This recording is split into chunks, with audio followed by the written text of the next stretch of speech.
আসসালামু আলাইকুম। তালহাটির পক্ষ থেকে নতুন আরও একটা ভিডিওতে আপনাদের স্বাগতম। আজকের এই এপিসোডে আমরা দেখব বাংলাদেশের বিখ্যাত যে আইএফআইসি ব্যাংক রয়েছে, অর্থাৎ আইএফআইসি পিএলসি, সেটার মধ্যে আপনি কোনো জবের সার্কুলার হলে কীভাবে আবেদন করতে পারেন এই প্রাইভেট ব্যাংকটাতে, সেটা নিয়ে বিস্তারিত আলোচনা করব আজকের এই ভিডিওতে। সেজন্য আপনাকে এই যে লিঙ্ক রয়েছে আমার, এই লিঙ্কে চলে যেতে হবে। আমি ডিসক্রিপশন বক্সে অথবা কমেন্ট বক্সে দিয়ে রাখবো, সেখান থেকে আপনারা লিঙ্কে প্রবেশ করে নিতে পারেন। অথবা যখন কোনো সার্কুলার চলমান থাকবে তখন এখানে লেখা থাকবে কারেন্ট জব ওপেনিং, ওই জব ওপেনিংয়ে এখানে ক্লিক করার সাথে সাথে আমরা যখন এই সার্কুলারটা দেখতে চাবো তখন এইটার লিঙ্কের উপরে ক্লিক করার সাথে সাথে আমরা এইটার ডিটেলস দেখতে পাবো আর কি, সার্কুলার যেইটা রয়েছে সেটা আর কি দেখতে পাবো। আর যখন আমরা অ্যাপ্লাই করব তখন এই যে অ্যাপ্লাই বাটন আছে আর এখানে ডেডলাইন, অর্থাৎ আপনি কত তারিখ পর্যন্ত আবেদন করতে পারবেন সেটা ডেডলাইন এখানে দেওয়া থাকবে। আর অবশ্যই আপনাকে বেস্ট মজিলা ফায়ারফক্স দিয়ে এই আবেদনটা করতে বলা হয়েছে। এখন আমরা অ্যাপ্লাই করব, কথা না বলে আমরা অ্যাপ্লাই বাটনে ক্লিক করব। অ্যাপ্লাই বাটনে ক্লিক করার পরে আমাদের সামনে এরকমের এই যে সিভির একটা ইনফরমেশনের ছক চলে আসবে। এখান থেকে আমরা প্রথমে নাম, পিতার নাম, জন্ম তারিখ এগুলো আমরা প্রবেশ করাবো। এখন এখান থেকে আমি আমার যে আবেদন করব তার আমি নাম দিয়ে দিচ্ছি এখান থেকে। তারপর ঠিক ট্যাপ প্রেস করে আমি ফাদার নেম দিয়ে দিচ্ছি। তারপর একটা ট্যাপ প্রেস করে আমি মায়ের নামও দিয়ে দিচ্ছি। তারপরে আমরা জন্ম তারিখটা হিসাবে এখান থেকে জন্ম তারিখ, তারপর এখান থেকে মাস অর্থাৎ কত মাস রয়েছে সেটার এখান থেকে আমরা জন্মসালটা কিবোর্ডের মাধ্যমে দিতে পারি অথবা ম্যানুয়ালি দিতে পারি। তারপর এখান থেকে আপনার ম্যারিটাল স্ট্যাটাসটা দিয়ে দিবেন। তারপর এখান থেকে আপনার জেন্ডারটা, এখান থেকে রিলিজিয়েশনটাও দিয়ে দিবেন, আপনি কোন ধর্মের। তারপর এখান থেকে ন্যাশনাল আইডি কার্ড, আপনার ন্যাশনাল আইডি কার্ড যেভাবে আছে নাম্বারটা সেটা এখান দিয়ে দিবেন। তারপর আপনার এখানে ফোন নাম্বার দিবেন, যে ফোন নাম্বারে ওনারা আপনাকে এসএমএস করবে অথবা আপনি কন্ট্যাক্ট করবেন, আপনার সাথে কন্ট্যাক্ট করবে সেই রকম। তারপর এখান থেকে আপনার যদি বাসার ফোন নাম্বার থেকে সেটা দিয়ে দিবেন, এটা অপশনাল। আর এখান থেকে অল্টারনেটিভ আর একটা ফোন নাম্বার দিয়ে দিবেন। তখন আপনার যদি অন্য কোনো ফোন নাম্বার থাকে তাহলে এখান থেকে আপনি দিয়ে দিবেন যে এইটার পরবর্তীতে আর একটা নাম্বার আর কি। দেওয়ার পরে আপনি এখান থেকে নিচের দিকে ইমেল অ্যাড্রেস দেওয়ার অপশন পাবেন, এইটা কিন্তু আপনি দিতে হবে। আর যেগুলো এইভাবে কর্নার স্টার মার্ক দেওয়া থাকবে সেগুলো আপনার দিতে হবে বাধ্যতামূলক। এখন আমরা ইমেলটা দিয়ে দিচ্ছি। আর যদি আপনার কোনো ভুল হয় তাহলে উপরের দিকে ইরোর লেখা আসবে, সেখান থেকে আপনারা খেয়াল করে নেবেন। আমি এখান থেকে আমার ইমেল অ্যাড্রেসটা দিয়ে দিলাম। তারপর 50 কেবির মধ্যে আমার একটা ছবি এখানে অ্যাটাচ করতে হবে। আমরা এখান থেকে ব্রাউজ ফাইলে গিয়ে প্রথমে ছবিটা অ্যাটাচ করে নিব। আমি যেখানে ছবিটা রাখছি সেখান থেকে ছবিটা আমরা অ্যাটাচ করব, ছবিটা যেখানে রাখা আছে আর কি। এখান থেকে আমি আমার ছবিটা দিয়ে দিলাম। এই যেখান থেকে এখানে রয়ে গেছে 52 কেবি, এটা হবে না, এটার জন্য 50 কেবির মধ্যে থাকতে হবে। যেখানে একটা ছবি দিয়ে দিলাম, এটার কেবি হলো 25 কেবি, এখানে আপনি ফটো সাইজটা দেখতে পাবেন।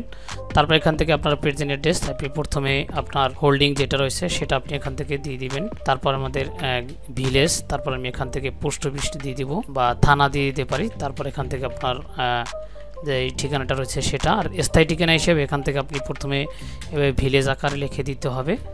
ভিলেজ আকে লিখে দিলাম। তারপর এখান থেকে আপনি ওয়ার্ড নাম্বার চাইলে দিতে পারেন, না চাইলে নাই। তারপর এখান থেকে পিও মানে পোস্ট অফিস বোঝায়, তো আমরা এখান থেকে পোস্ট অফিস দিয়ে দিলাম। তারপর এখান থেকে আমরা থানাটা দিয়ে দিলাম। এবং ডিস্ট্রিক্টের ক্ষেত্রে যেহেতু ডিস্ট্রিক্টটা নিচে রয়েছে সেজন্য আমরা সেটা না দিয়ে এখান থেকে ডিস্ট্রিক্টটা সিলেক্ট করে নিব কিবোর্ডের মাধ্যমে।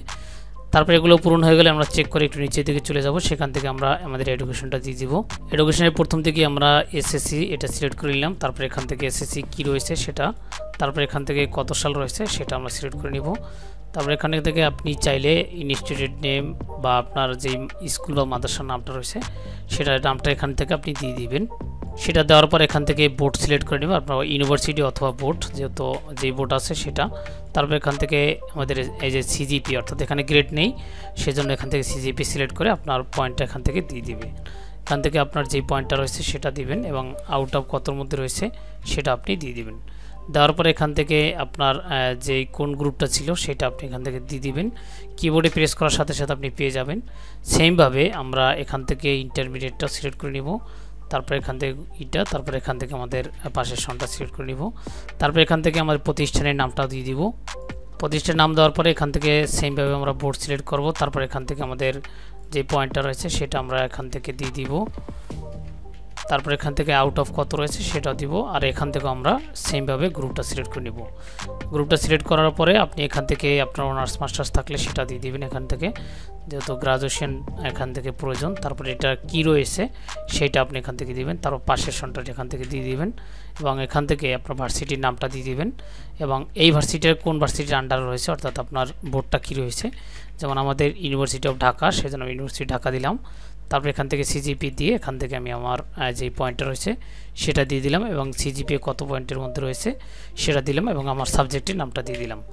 সেমভাবে আমি পোস্ট গ্রাজুয়েশনটাও আমি নিজেও পোস্ট গ্রাজুয়েশন মানে হলো মাস্টার্স, আমরা এখান থেকে পোস্ট গ্রাজুয়েশনটা দিয়ে দিব MA, তারপর এখান থেকে পাশের সনটা দিয়ে দিব, তারপরে এখান থেকে আমাদের সেই ভার্সিটির নাম এবং এটা কোন ভার্সিটির আন্ডারে রয়েছে আমরা সেটাও দিয়ে দিচ্ছি। এখান থেকে আপনি আপনার অনেক ভার্সিটির নাম রয়েছে, না পেলে আপনি আদার্স দিতে পারেন। তারপর এখান থেকে সিজিপিএ দিয়ে আমরা এখান থেকে সেই পয়েন্টটা দিয়ে দিব।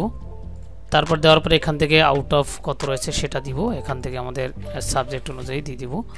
তারপর দেওয়ার পরে আপনি এখানে প্রফেশনাল কোনো কোয়ালিফিকেশন থাকলে এখান থেকে দিয়ে দিতে পারেন এবং এক্সপিরিয়েন্স থাকলে এখান থেকে আপনি দিতে পারেন, না থাকলে কোনো প্রয়োজন নেই। তারপরে একটু নিচের দিকে আসার পরে আপনি ইংলিশ প্রফিসিয়েন্সি অর্থাৎ আপনি ল্যাঙ্গুয়েজ এটা কেমন ধরনের পারেন সেটা আপনি এখান থেকে দিয়ে দিবেন আপনার ইচ্ছা মতো করে। আর এখান থেকে রয়েছে এক্সট্রা কারিকুলাম যদি আপনার থাকে, আর কম্পিউটার স্কিল এটাও যদি আপনার থাকে তাহলে আপনি এখান থেকে দিয়ে দিতে পারেন। আমি যেতটুকু রয়েছে সেতটুকু আমি এখান থেকে দিয়ে দিলাম, এই যে এখান থেকে যতটুকু আমার প্রয়োজন ততটুকু দিয়ে দিলাম। তারপর দেওয়ার পর এখান থেকে আপনাকে দুইটা রেফারেন্স কিন্তু বাধ্যতামূলক দিতে হবে। রেফারেন্সের ক্ষেত্রে এখানে নাম, পজিশন, কোম্পানি নাম, address, contact number, email, relation এগুলো আপনাকে কিন্তু মাস্ট বি দিতে হবে। সেজন্য আপনাকে এইভাবে আস্তে আস্তে সবগুলো পূরণ করে নিতে হবে। আমি এখান থেকে দুইটা মানে আমার রেফারেন্স দিয়ে দিচ্ছি। দেখেন এভাবে পূরণ করা হয়ে গেলে তারপর আপনি এখান থেকে উপরের দিকে সব কিছু চেক করে এখান থেকে এই যে ডিক্লেয়ার রয়েছে এখানে টিক মার্ক দিয়ে তারপর আসার পরে আমরা এখান থেকে সাবমিট বাটনে প্রেস করে নেব। সাবমিট বাটনে প্রেস করার পরে আমাদের সামনে আমাদের এই যে এই ট্র্যাকিং নাম্বার এবং পাসওয়ার্ড চলে আসবে। যদি আপনি চান সিভিটা প্রিভিউ করতে এখান থেকে প্রিভিউ সিভিতে ক্লিক করে আপনি চাইলে এই সিভিটাকে এভাবে প্রিভিউ করে নিতে পারবেন যে আসলে কোনো জায়গায় ভুল আছে কিনা আপনি দেখে নিতে পারবেন। অথবা আপনি চাইলে এখান থেকে কর্নারে প্রিন্ট নামক অপশন রয়েছে সেখান থেকে সেভ করে নিতে পারেন, অথবা আপনি চাইলে প্রিন্ট করে নিতে পারেন। আমি এটাকে আমার ডকুমেন্টে সেভ করে নিলাম, আমার যে কোনো সময় প্রয়োজন হতে পারে। তারপর এটাকে আমি এখান থেকে ক্লোজ করে দিলাম। যদি আবার কোনোভাবে লগ ইন করতে চাই তাহলে আমরা এখান থেকে লগ ইনে প্রেস করে যে এখানে লগ ইনে প্রেস করে ট্র্যাকিং আইডি পাসওয়ার্ড দিয়ে আমরা আবার দেখতে পাবো। এই জন্য আপনাকে এই ট্র্যাকিং নাম্বার এবং পাসওয়ার্ডটাও সংরক্ষণ করে রেখে দিতে হবে। সেজন্য আপনি চাইলে কন্ট্রোল পি প্রেস করে এটাকে পিন করে নিতে পারেন, অথবা আপনি চাইলে এটাকে সেভ করার জন্য আপনি সেভ করে নিতে পারেন। আমি এটাকে সেভ করার জন্য এখানে আমি আমার মতো করে সেভ করব সেজন্য রেখে দিলাম। এখান থেকে আমার ডকুমেন্ট আমি সেভ করে রেখে দিলাম। এটা দিয়ে আপনি চাইলে এডিট করে নিতে পারেন যদি আপনার কোনো ভুল ত্রুটি থাকে সেটা। এই ছিল মোটামুটি আজকের এই আইএফআইসি ব্যাংকের ভিডিওটা। তাছাড়া যদি কারো বুঝতে সমস্যা হয় কমেন্টসে জানাতে পারেন, আমি যথাযথ রিপ্লাই দেওয়ার চেষ্টা করব। আবারও দেখা হবে কোনো নতুন এক ভিডিও। আর যদি আপনি এই চ্যানেলে নতুন হন তাহলে অবশ্যই চ্যানেলটা সাবস্ক্রাইব করে পাশে থাকতে পারেন। ধন্যবাদ।